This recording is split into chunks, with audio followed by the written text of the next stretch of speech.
اللهم اهدنا فيمن هديت، وعافنا فيمن عافيت، وتولنا فيمن توليت، وبارك لنا فيما أعطيت، وقنا واصرف عنا بعزتك شر ما قضيت، فإنك تقضي ولا يقضى عليك، إنه لا يعز من عاديت ولا يذل من واليت، تباركت ربنا وتعاليت.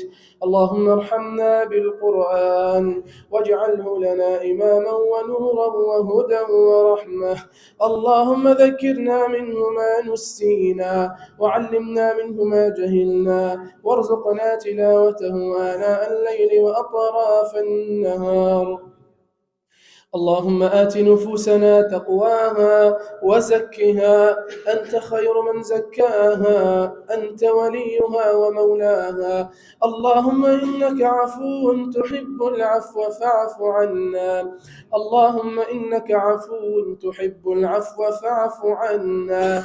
اللهم إنك عفو تحب العفو فاعف عنا. عافنا اللهم واعف عنا، وعلى طاعتك رب أعنا، وعلى غير بابك رب لا تكلنا، وعلى الإيمان والإسلام جمعا توفنا، وأنت راض عنا غير غضبان يا أرحم الراحمين.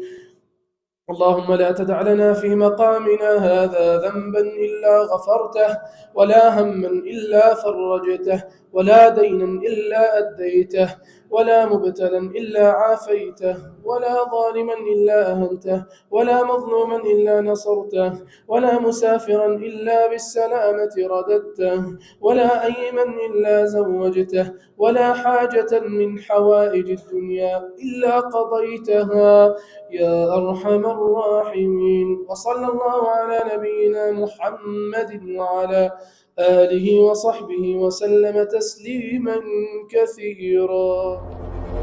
کەناڵی BK4 لە خەمی هەمووان، کۆکەرەوەی کوردان لە تاراوگا بەگشتی لە ئەوروپا و بەریتانیا. کەناڵی BK4.